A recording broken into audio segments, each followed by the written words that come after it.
But I think that's why so many women, we just go to school, try to just be independent because we can't depend on our men. Our men are not dependable. But if enough women are saying it, then there has to be some type of truth to it. Just like if enough men are saying, okay, for an example, women or modern women are non-traditional, then there must be some truth to it. And I agree with that. I think we are non-traditional, but I think a lot of that has to do with the fact that we literally cannot depend on our men. And no offense to you, because I don't know you like that, and I'm pretty sure you're a really great person who would do anything for a woman. But it's like when we tell our men this and how we feel, it's like automatically shut down. It's like, well, y'all say you don't need us. I was like, well, history has shown that y'all have not been that dependable for us. Even when they say our marriage rates at an all-time high, women were still having to bust their ass, and there's data to back that up. So it's like, okay, where do we go from here when we tell our men what we need and it still doesn't get done?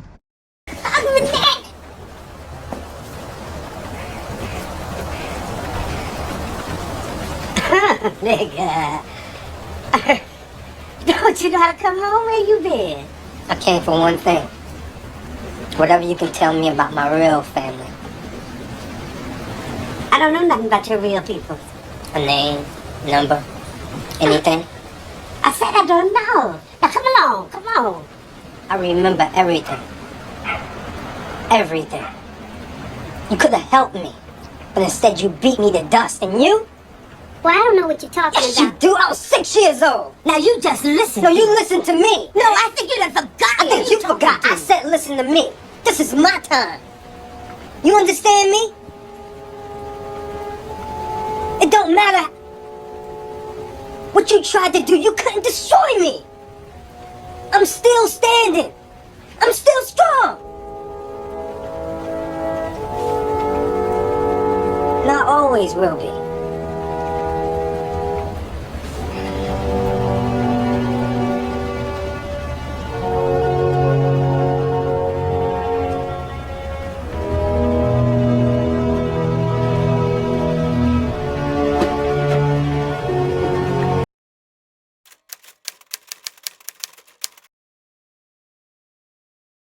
What's going on, y'all? It's your guy 5100 CJ, aka the Pookie Hybrid, back at you with another reaction video.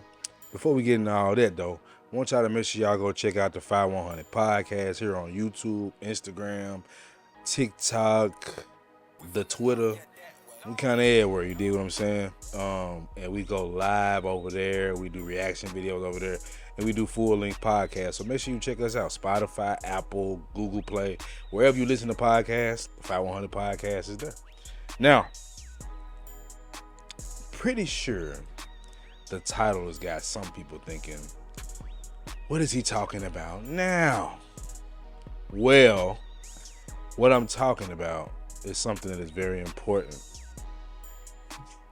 Make sure I got my notes here. And it's something that's not really talked about at length or seriously, right? So I'm gonna do it today as best as I can, you know, with my high school education. Now, let me ask you a question. So for the ones that are fighting against what I've already said in the title, what's one word black women use to address black men that white men used to always use against black men back in the day? Boy. Boy, please. Boy, stop. Boy, ain't nobody thinking about you. All things I shut down. Because I'm just not having it. I'm a man, right? My ancestors didn't wear the shirts and the signs that said I'm a man for no reason. You will not call me a boy. But that's a word black women use cavalierly, freely. And if you check them about it, they look at you like something is wrong with you. You know why? Because they don't respect you or see you as a real man. Think about when you don't do things that they want you to do, when you don't pay their bills, when you don't buy them this or do this, what are one of the main things they say? You're not a real man. They think that they are the people who get to tell us what men are. Nowadays, statistically, black men are the most involved fathers in the United States, bro. That's a fact. Like more of us are going to school. We making the most money we've ever made. More of us are going to therapy, bro.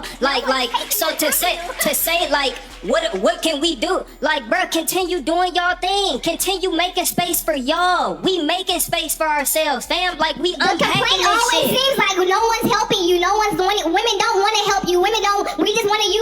want to abuse y'all, so us I asking. didn't say that. That's exactly what the you said, bro. No, I didn't. I said we subscribe to a narrative that's harmful to black men. Rewind the damn tape. It's on tape. Hold on, guys. Hey, when was the last time I talked, bruh? Rewind the tape. Rewind the tape. I'm a black man. I subscribe. I did not set. Ooh. I did so not. can I give did you that. not build the standard. Right, I so- build no system. The most I can do is subscribe. Why can't we not just have a conversation instead of Thank going you. back and forth? That's sadly mistaken. So let's just take a dive into something right quick. There is something that feminists in general and black feminists specifically refer to make their points about injustice or oppression. And that is patriarchy. Now, what is patriarchy? Basically male leadership. Men being at the top, men formulating laws and, things of that nature. The leaders of society, right? That's a patriarchy. When the leaders of society are men, that's basically a patriarchy. Now, that's not what feminists describe as a patriarchy, but nonetheless, that's pretty much what it is. So, if we were honest, right? In America, who is at the top of the patriarchal order? Who is the patriarch in America? If we're honest, feminists, it's white men. And they make the argument that black men are trying to be white men and trying to keep up with,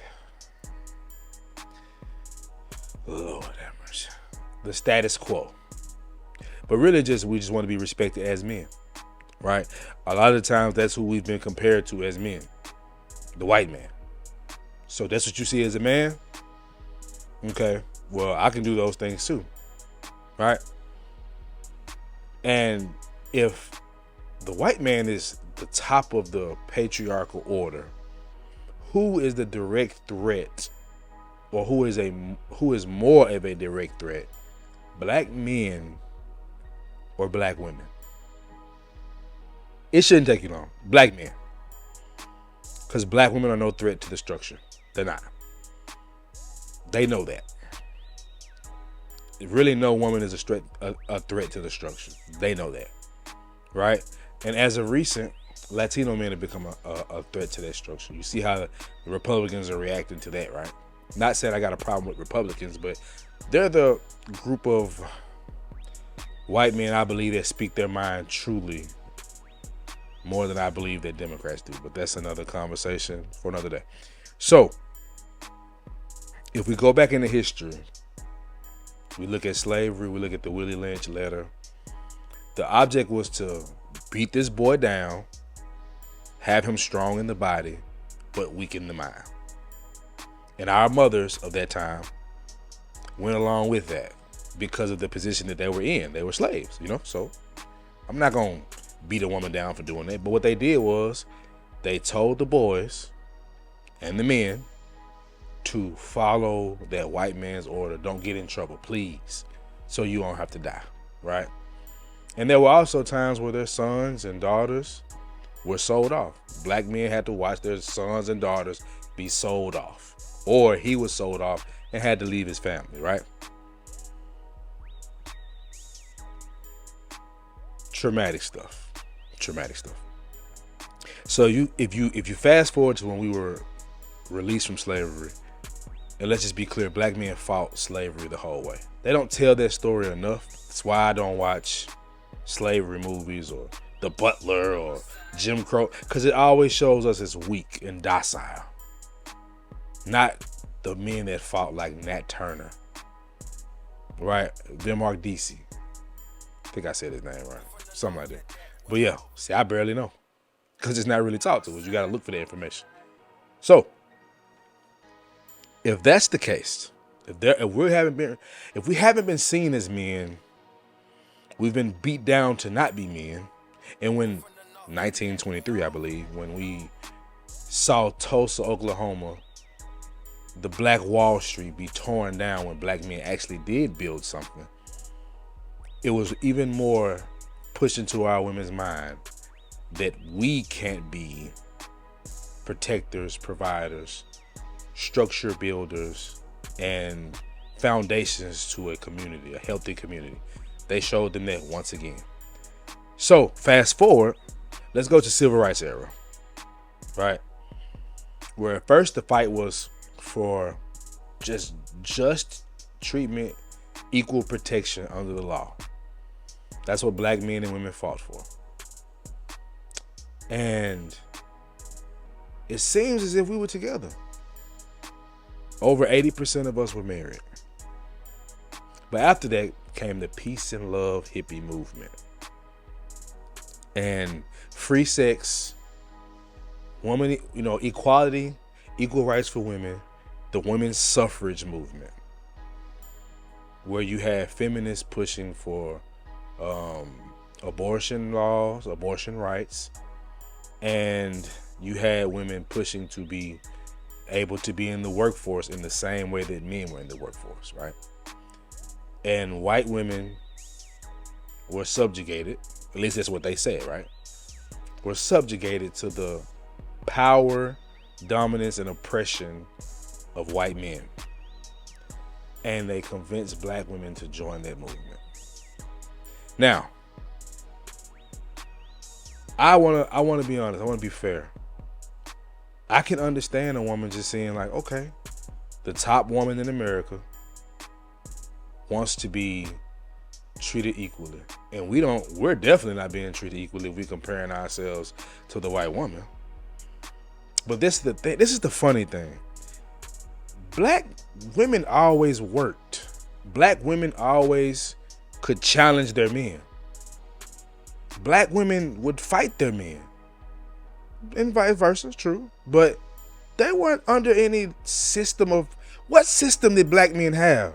Like I said, when we tried to build it, it was torn down. So what actual system did black men have for a consistent period of time that wasn't torn apart? Black Panthers tore down. Tulsa, Oklahoma, tore down. Rosewood, tore down. Slave rebellions had black men lynched. Black men always fought and black men were always pulled down. So what patriarchal oppression did black men place upon black women? So the definition of oppression was prolonged, unjust, cruel treatment or control. I've seen how, and I've taught women and girls how to interpret, and engage what happens to them, how to articulate and respond to it. I was trained as a feminist in school because there was nothing for males. We were taught, in fact, that feminism was for us as well as far as gender. And so if we just learned Black feminism, we would know enough and we'd be good.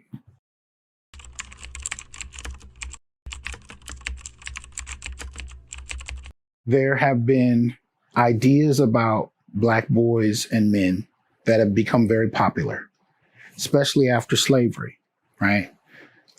Ideas that made Black boys and men into monsters in the minds of people, right? Unfortunately, those ideas never went away. They've only snowballed in the last century. So Black male studies attempts to study, analyze, and explain where these ideas came from, what problems they cause, and how they damage to this day how Black males are seen, even to the point where Black males themselves have assumed some of these things because that's all they've known, and damage ourselves even further. Black men and Black women were the closest to equal. So there was no real oppression for Black women. They just wanted to be like Miss Ann. That's the thing. That's the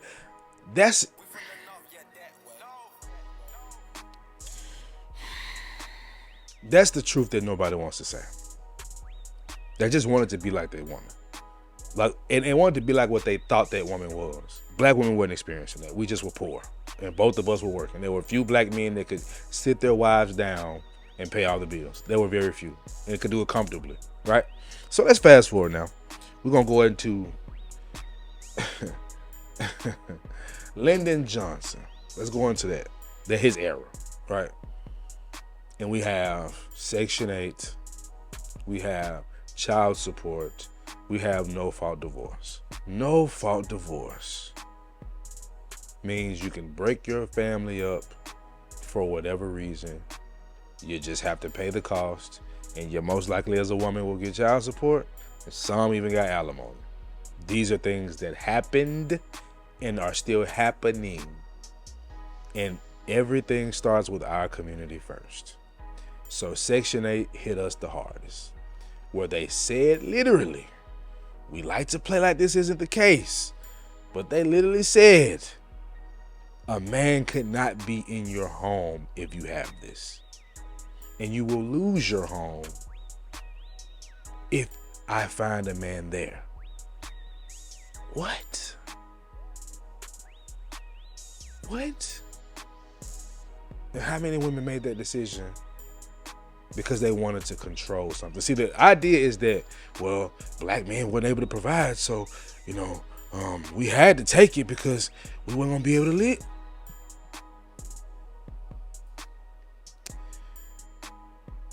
It's always an excuse for what they do. And I'm not saying every man could provide greatly. I'm not saying that. But the truth has to be told. That's betrayal. Right? That's betrayal. The reason why so many of us are caught up is because not only was men removed from the home, they were eventually removed from the culture. Black women, black culture is female now. It don't have nothing to do with men. It don't have nothing to do with black men now. There is no space for black men. There is no love for them. There's no respect. There's no place. In so-called black culture, there is no place for black men. Black men have been relegated worse than to the back. They have been nearly completely erased, except to remain as a pariah and to be a whipping boy and to be a scapegoat for all of the things that have gone wrong in the black household and in the black community. Okay? So they had to be removed from the home and then the culture. I would place home in biology if I had to place it. And then I would have to, then he obviously said culture. So the removal of black men and or the tarnishing of their image, erasing them biologically, erasing them out of the home. That means not only erasing them, taking them out physically out of the home, but also taking them out of the importance of their role of reproduction as well. Taking black men away from children, diminishing their contribution to children unless it has to do with child support and all of that type of stuff. Diminishing the importance of fathers in children's lives, because it's popular for black women to say, I don't need no man, while they have children, without thinking you, quote unquote, may not need a man, but do your children need a father? And that is never a follow-up question. Never. Okay, so you don't need a man, sis. Good. Okay, good for you. Good for you that you got your whole life sold up to such a degree that you don't need any external help. It's a first in human history that any human being can live without the assistance or the support of any other human being. I don't know how you managed it, but okay. You don't need a man, but do your children need fathers? Right? So the removal of men from the home, the removal of men from the culture, the separation.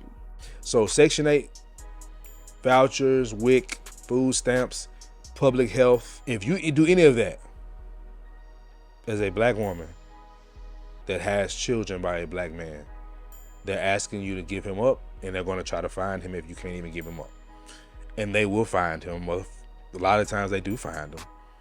And they put him on child support. They extract money from him. And you know what?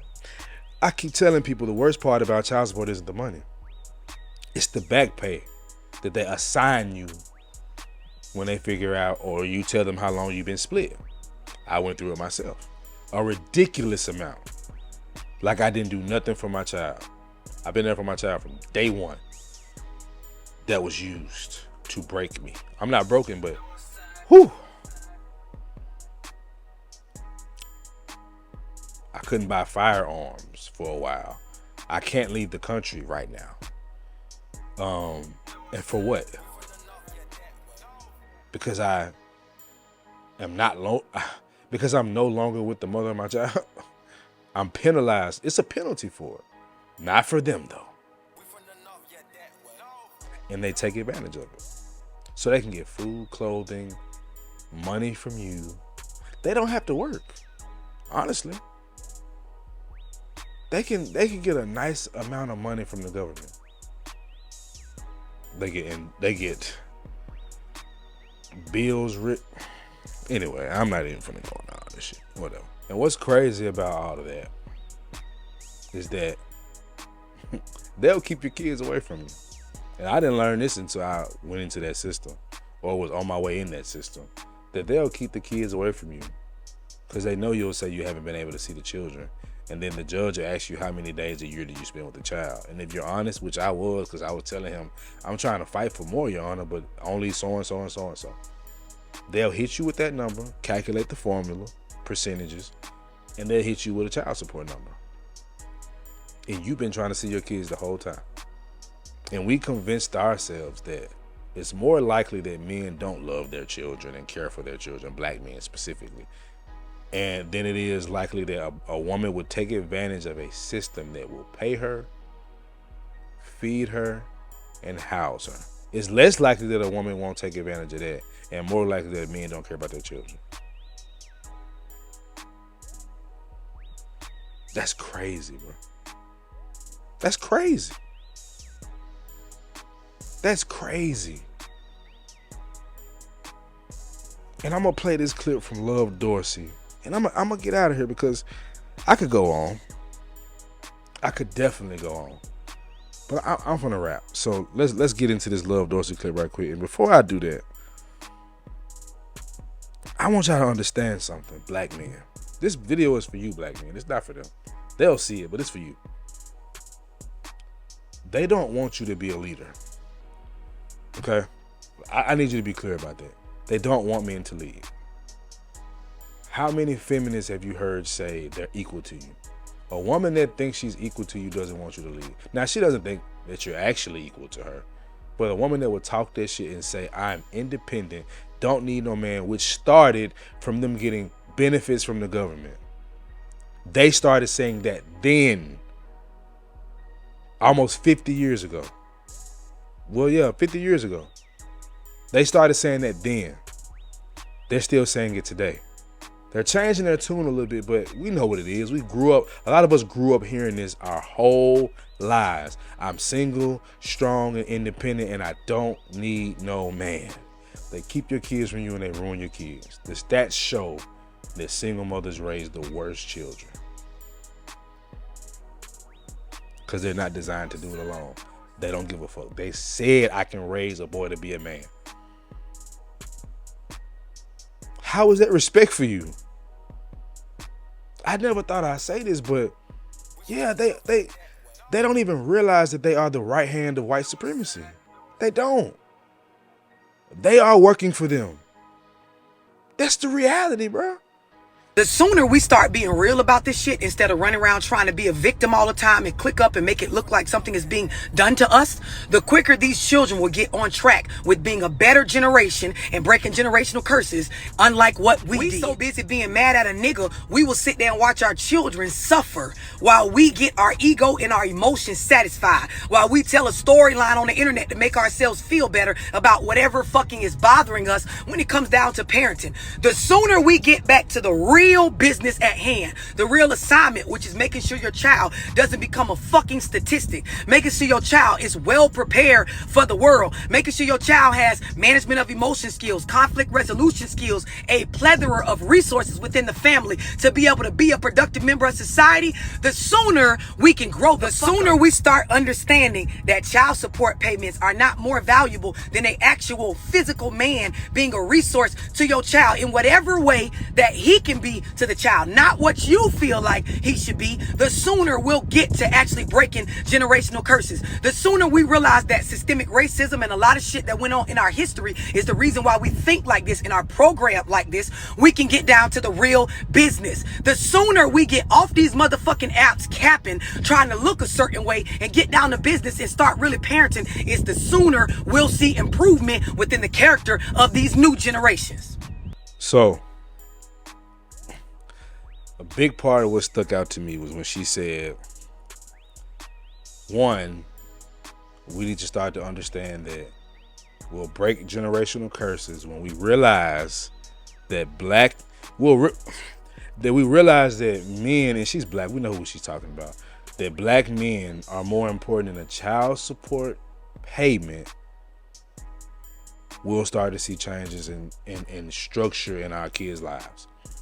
When you start to realize that, let him be the father he knows how to be, as long as it's not detrimental. And I don't mean detrimental and he's too masculine or he's toxic. I mean a nigga that abuses the child, takes from the child, lies to the child, manipulates the child. Right? That's a problem. Right? But a guy that parents in the way that you don't think is the right way, but he's not harming the child. Get out the fucking way. Let me tell you something, bro. Why what she said is so important. I am fighting to be in my daughter's life. Fighting, bro. Literally.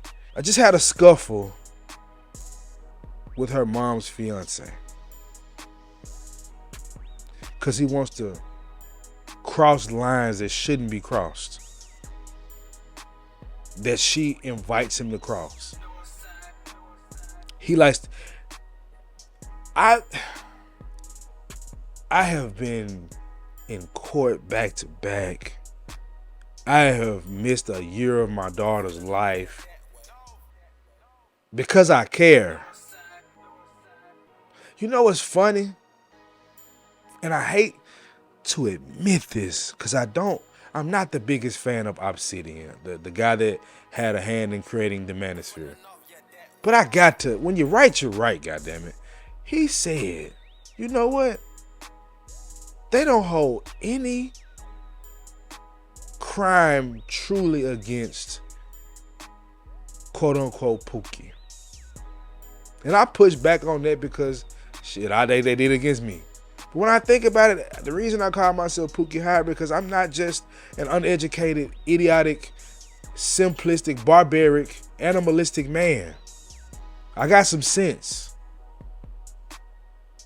But the guys that don't take care of their kids, they not hard on them, bro. They use them for the examples of, getting on your ass or complaining about black men. But what they really saying, and he said it, bro. Obsidian said it. They want us to make the niggas that they actually want to F and S to act right. They want us to get other men in line that they like. That they want to, bruh. Jeez. It's so frustrating, bro. Because I care about my child. And I have to fight the hardest. And there's no women, my mama did it. I got to give my mama credit. But there's really no women that's out here helping men fight that battle. It's very few. They don't step up for us like that. For their children like that. No. And I have to literally fight to be in my child's life. Assault charges pressed on me because that man tried me. Because I just want to be in my daughter's life. And they're fighting me. I got one more fight in me to go to court. I am going to court soon. If this does not work, I'm washing my hands. Because there is something her mother said to me today that I know is true. But her to read the text she said, just crystallize it for me. She said, I have in no way stopped your child from calling you. She doesn't want to. And it's like, that shows you as a mother you don't care about her having a relationship with me.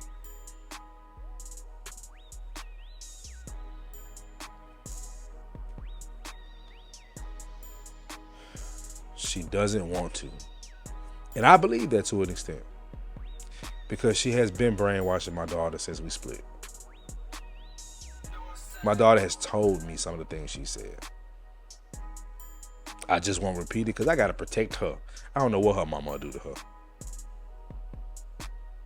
So if this thing doesn't go a better way, I'm going to be honest with you, bro. I'm done. I'm washing my hands. I'm not going to continue to fight because I have no peace